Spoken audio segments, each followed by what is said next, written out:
वृंदावन वास करने के पूर्व साधक को बहुत कुछ विचार करना चाहिए। हमारे मार्ग संप्रदाय के परमाचार्य श्री श्री सर्वेश्वर श्री श्री जी महाराज पंचकोशी सीमा के प्रारंभ होते ही गाड़ी और पदत्राण का परित्याग कर देते थे और वहाँ से श्री जी के बड़ी कुंज प्रताप बाजार तक नंगे पैर आते थे। वृंदावन में पदत्राण धारण करना भी इन संतों की, इन आचार्यों की दृष्टि में अपराध है। श्री हितरवंश महाप्रभु वृंदावन आगमन हुआ, सर्वप्रथम वृंदावन की पंचकोशी में प्रवेश करते ही और वृंदावन को साष्टांग दंडवत प्रणाम किया है। हितरवंश महाप्रभु कहते हैं, मैं वृंदावन को प्रणाम करना भी शायद न जानता हूँ, तो यथामति जितनी मेरी बुद्धि है उसके अनुरूप मैं वृंदावन को प्रणाम करता हूँ। यहाँ कोठी बंगला मत बनाओ, लताएं कटेंगी। व्यास जी को बहुत पीड़ा हुई। मथुरा खुदत कटत वृंदावन, मुनिजन सोच उपायो, इतनो दुख सहवे के काजे, काहे व्यास जेवायो, अब सांचे ही कलयुग। श्री भगवत देव जी के छप्पे पर चर्चा हो रही है। प्रथम सुने भागवत भक्त मुख भगवत वाणी, द्वितीय आराधे भक्ति व्यास नव भांत बखानी, तृतीय करे गुरु समुझ दक्ष सर्वज्ञ रसीलो। अब आगे श्री भगवत देव जी क्या आदेश करते हैं कि चौथे होए विरक्त, बसे बन राज जसीलो।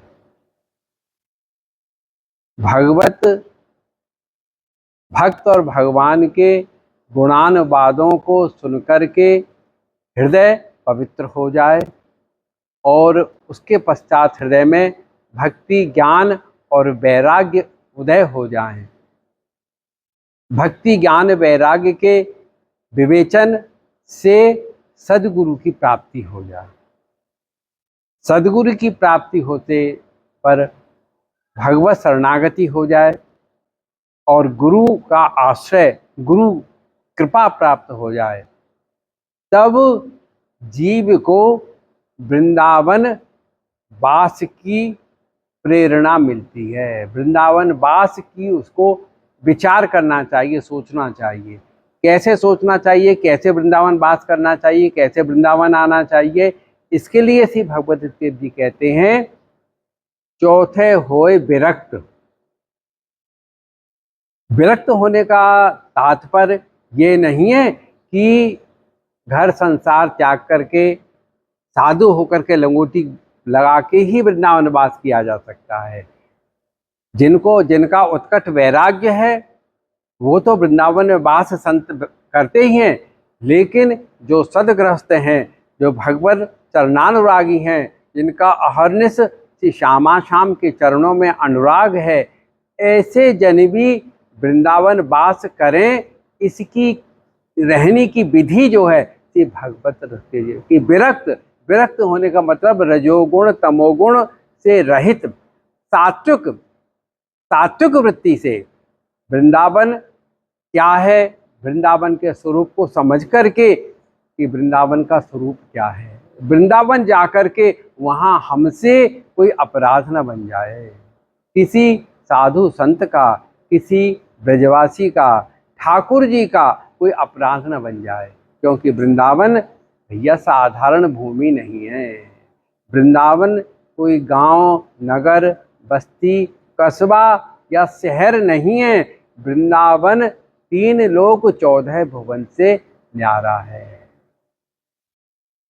3 लोक 14 भुवन, प्रेम कहूँ ध्रुवनाय, जगमग रहो जराब सो श्री वृंदावन मान। वो दिव्य भूमि है, वृंदावन प्रेम की भूमि है। यहाँ श्रुति अगम में जो प्रेम है, रस है, यहाँ प्रकट होकर के प्रियालाल के रूप में, नित्य किशोर बपू के रूप में यहाँ क्रीड़ा कर रहा है। ये 5 योजन का जो वृंदावन है ये साधारण वृंदावन नहीं है। वृंदावन सब तीर्थों का अधिपति है। तीर्थ राज तिलक त्रिभुवन को, धन धन वृंदावन सुखदाई। वृंदावन आने के लिए, वृंदावन आने के पूर्व वृंदावन वास करने के पूर्व साधक को बहुत कुछ विचार करना चाहिए।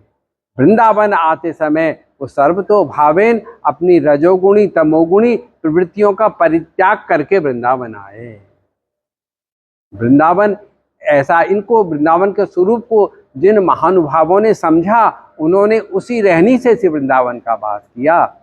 हमारे मार्ग संप्रदाय के परमाचार्य श्री श्री सर्वेश्वर श्री श्रीजी महाराज, सर्वेश्वर देवाचार्य जी महाराज, श्री श्रीजी महाराज, जब वृंदावन उनका आगमन होता था सलेमा मास से, तो वृंदावन की भूमि में पंचकोशी सीमा के प्रारंभ होते ही गाड़ी और पदत्राण का परित्याग कर देते थे और वहां से श्री जी के बड़ी कुंज प्रताप बाजार तक नंगे पैर आते थे। वो वृंदावन का यह स्वरूप है। क्यों कि हमारे वृंदावन में श्यामा शाम ने भी कोई पदत्राण धारण नहीं किया है।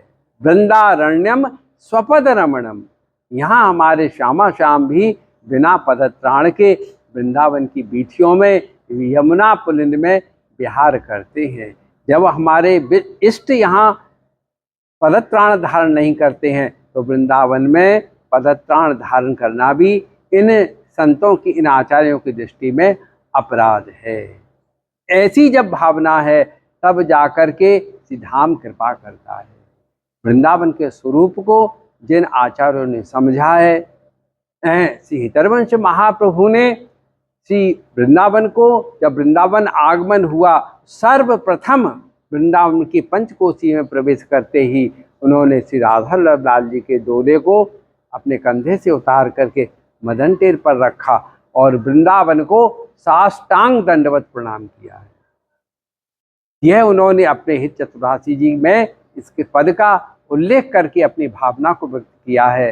प्रथम यथामति प्रणवं श्री वृंदावन अतिरम्य। अत्यंत रमणीय जो प्रिया जी का वृंदावन है, उस वृंदावन को मैं यथामति, वृंदावन को कैसे प्रणाम करना चाहिए इसकी भी विधि है। लेकिन ऐसे परम उद्भट विद्वान, परम रसिक संग चक्र चूड़ामणि श्री सर्वंश महाप्रभु कहते हैं, मैं वृंदावन को प्रणाम करना भी शायद न जानता हूँ, तो यथामति जितनी मेरी बुद्धि है उसके अनुरूप मैं वृंदावन को प्रणाम करता हूँ। प्रथम, सर्वप्रथम जो है, वृंदावन में प्रवेश करते ही भैया यदि वृंदावन में आओ तो सबसे पहले वृंदावन की भूमि को, वृंदावन की रज को, वृंदावन को प्रणाम करो। तब जाके वृंदावन आने से का कोई लाभ आपको प्राप्त हो सकेगा, तब श्री जी की कृपा प्राप्त होगी, तब रजरानी कृपा करेंगी। प्रथम यथामति प्रणवों श्री वृंदावन अति रम्य। वृंदावन अत्यंत रमणीक है, अत्यंत सुंदर है वृंदावन। वनम वृंदावन एना पसव्य नव काननम। श्रीमद् भागवत में वर्णन आया है कि यहाँ नवीन नवीन वृक्षावली है। ऐसे वृंदावन की शोभा को देख करके श्री भागवत में वर्णन आया है कि कृष्ण और बलराम के मन को भी वृंदावन की शोभा ने मोहित कर लिया। अब कितना वृंदावन का सौंदर्य है जिसको राम और कृष्ण बलराम भी जिसकी सौंदर्य को देख करके मोहित हो जाते हैं। तो वह ये प्रिया जी का वृंदावन है। श्री राधिका कृपा बिन, आगे महाप्रभु अपनी पंक्ति में वर्णन करते हैं, श्री राधिका कृपा बिन सबके मनन अगम। वृंदावन का स्वरूप इतनी जल्दी, वृंदावन की महिमा इतनी जल्दी जीव के समझ में, सांसारिक जीवों के जिनके हृदय में रजोगुण तमोगुण से भरे हुए हैं, ऐसे जीव वृंदावन के स्वरूप को नहीं समझ पाएंगे। वृंदावन के स्वरूप को समझने के लिए, वृंदावन की महिमा को हृदयंगम करने के लिए श्री राधा कृपा परम आवश्यक है। स्पष्ट हरिवंश महाप्रभु आदेश कर रहे हैं कि श्री राधिका कृपा बिन, महाप्रभु तो किसी के नाम का उच्चारण न करके सबके मनन अगम, सबके मनन अगम में यक्ष किन्नर गंधर्व चारण ऋषि मुनि नर देवता, जहाँ तक कि वैकुंठाधिपति विष्णु भी इस वृंदावन की महिमा को नहीं समझते। वो भी इस वृंदावन की भूमि को इस पंचकोशी जो वृंदावन है, इस भूमि को प्रणाम करते हैं। ऐसी वृंदावन की महिमा है। भैया वृंदावन में आओ तो वृंदावन की वास करने के लिए रजोगुण तमोगुण को त्याग करना पड़ेगा, तो जाकर, नहीं तो आप जहाँ हैं वहीं वृंदावन का ध्यान करें, वहीं वृंदावन का भजन करें और अपने प्रेम से, अपने भाव से तुमको श्री जी की कृपा प्राप्त हो जाए और अपने हृदय में ही वृंदावन को प्रकट कर दें। बोली किसी ने प्रकट किया है? बोले हाँ, सेवक जी महाराज ने जबलपुर गढ़ा में श्री वृंदावन को प्रकट कर दिया था। हरिवंश नाम के बल पर जो है, श्री राधा नाम के बल पर, हरिवंश भरोसे श्री वृंदावन का उन्होंने श्री वृंदावन दियो दिखाए, प्रत्यक्ष वृंदावन का दर्शन करा दिया था। श्री मीरा जी ने भी कहती हैं, मीरा के प्रभु दर्शन दीना प्रेम नदी के तीरा। ये प्रेम नदी कौन सी हो सकती है? प्रेम नदी श्री यमुना जी हैं। तो मीरा जी ने भी अपने भक्ति बल के, प्रेम के, उपासना के, भजन के बल से जहाँ थी वहाँ जो है यमुना जी को, वृंदावन को प्रकट किया था। भैया वृंदावन के स्वरूप को हम सबको बचाना है, वृंदावन की महिमा को समझना है, वृंदावन के स्वरूप को समझना है। वृंदावन में आकर के केवल हम अपराध यहाँ करें तो ये अपराध अक्षम्य है, ये कभी क्षमा नहीं हो सकता। ये श्री जी का घर है, ये निज घर है, ये पंचकोशी जो श्री वृंदावन है, ये स्वयं श्री हरि का स्वरूप है। पद्म पुराण में स्वयं नारायण नारद जी से कहते हैं, हे नारद, पंच योजन मेवास्ति वनम में देह रूपकम। ये 5 योजन का जो वृंदावन है, ये मेरी ही देह है, मेरा ही स्वरूप है। पूर्व में भक्त लोग जो आते थे वो वृंदावन में पश्चाताप करते थे कि हमने यहाँ मलमूत्र का त्याग किया है, तो उसका प्रायश्चित करके तब वो वृंदावन से बाहर जाते थे। आज इस रूप से वृंदावन को प्रस्तुत किया जा रहा है। व्यासपीठ से सब लोग किस प्रकार से वृंदावन को कह रहे हैं। वृंदावन की महिमा को सुनकर के भीड़ बहुत वृंदावन में आ रही है, लेकिन वो भीड़ क्या वृंदावन के स्वरूप को समझती है? वृंदावन के स्वरूप को वो समझेगी तो वृंदावन में यहाँ अपराध नहीं होंगे, वृंदावन के स्वरूप की रक्षा होगी। यहाँ आकर के रजोगुण तमोगुण से यहाँ कोठी बंगला मत बनाओ, यहाँ फ्लैट मत बनाओ, यहाँ वन होना चाहिए। उन वन के में एक छोटी सी कुटिया, पर्ण कुटी बना करके आपका वृंदावन वास करना है। तो उन्होंने भगवत के स्पष्ट आदेश देते हैं, चौथे होए विरक्त बसे बनराज जसीलो। जो जिस वृंदावन का यश 3 लोक 14 भुवन में फैला हुआ है, ऐसे इसी वृंदावन में विरक्त होकर के, विरक्त मतलब कामनाओं का परित्याग करके वृंदावन में निवास करना चाहिए।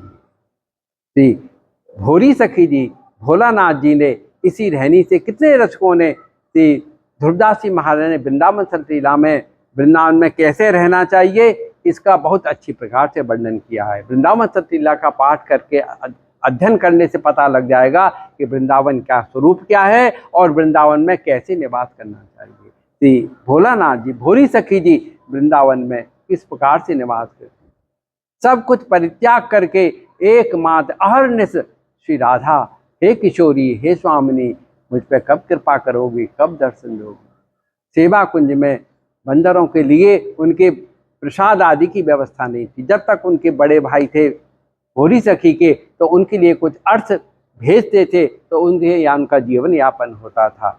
जब बड़े भाई भी पधार गए तो कोई अर्थ की व्यवस्था नहीं थी, भोजन आदि की कोई व्यवस्था नहीं थी।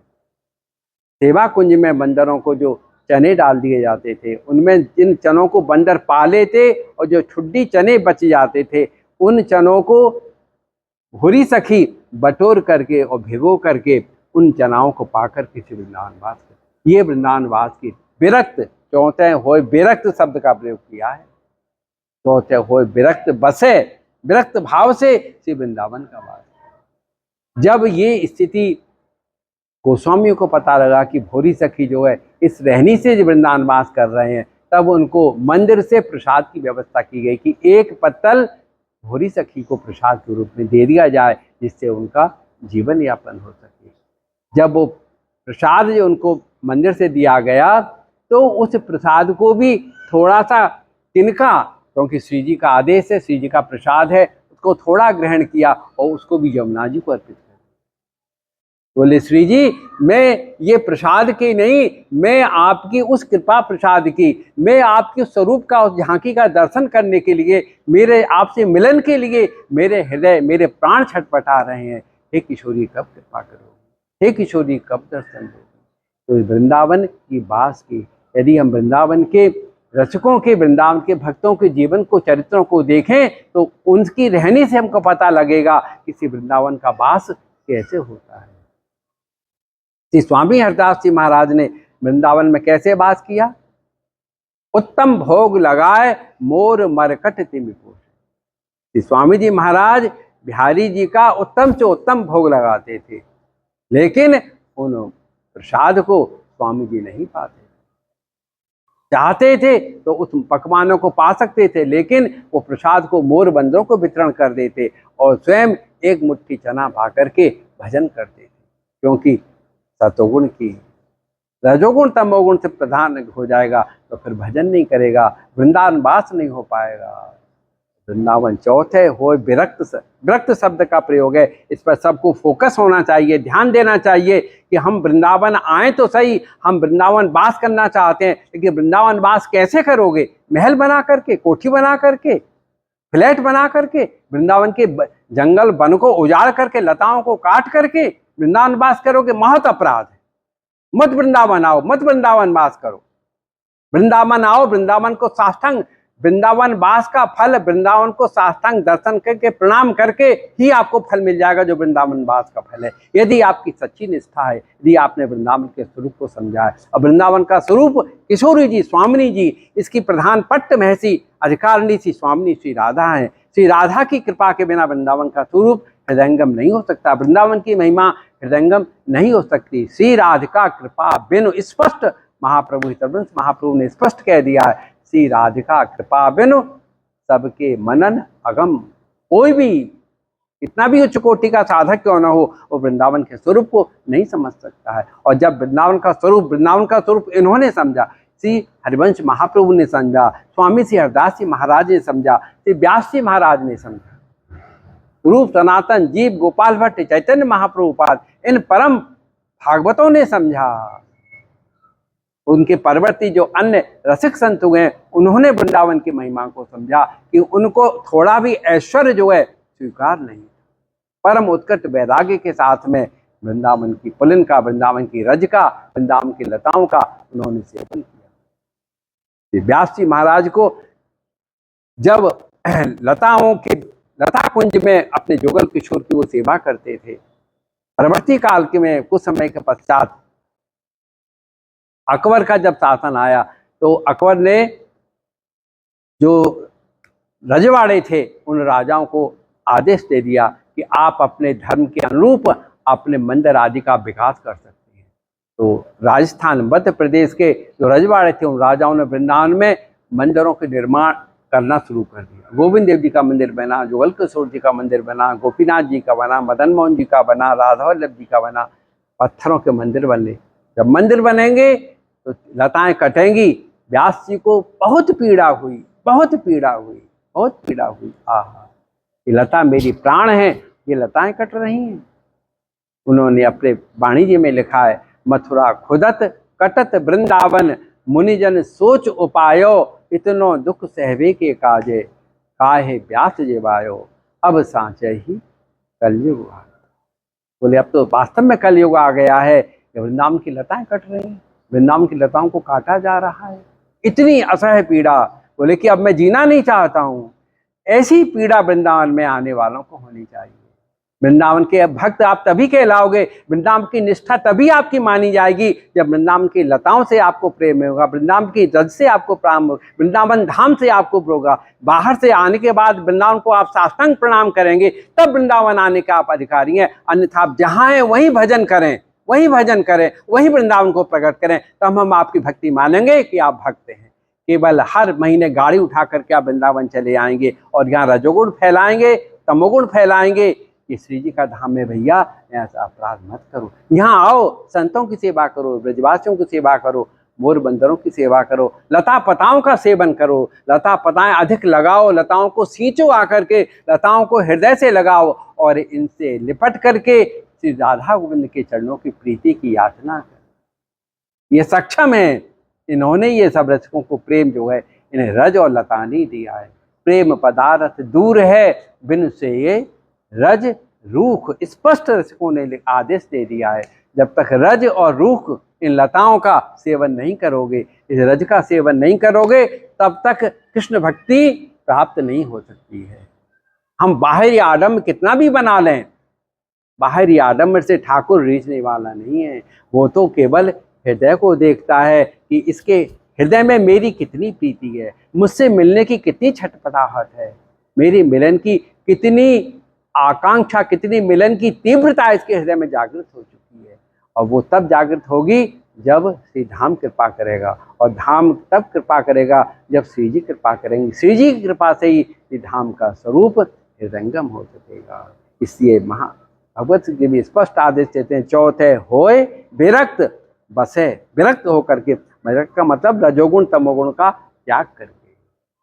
आप रजोगुण तमोगुण प्रधान होकर के वृंदावन आओगे तो आपका वृंदावन वास नहीं माना जाएगा। फिर तो आप रजोगुण तमोगुण में जी रहे हैं, फिर तो आप जहाँ हैं वहीं अच्छे हैं, वहां भी तो रजोगुण तमोगुण है। कबीर जी ने बड़ा स्पष्ट कह दिया है कि भैया ये संसार के भोगों को करके और तुम भजन करना चाहते हो, संभव नहीं है। बकरी पाती खाते है ताए कवा सतावे काम, और हलवा पूरी जेजन खामे तिनकी जाने राम। भैया वृंदावन के स्वरूप को हम आप सबको, जो वृंदावन आने वाले जितने भी भक्त हैं, उन सब भक्तों से मेरी प्रार्थना है कि वृंदावन की स्वरूप की रक्षा करो, वृंदावन के स्वरूप को समझो, वृंदावन के महिमा को समझो, वृंदावन को नित्य प्रणाम करो। जहां आप हो वहीं से वृंदावन को नित्य प्रणाम करो। वृंदावन धाम आपके ऊपर कृपा करेगा, तभी आपको युगल चरणावृंदों की भक्ति प्राप्त होगी। जय जय श्री राम।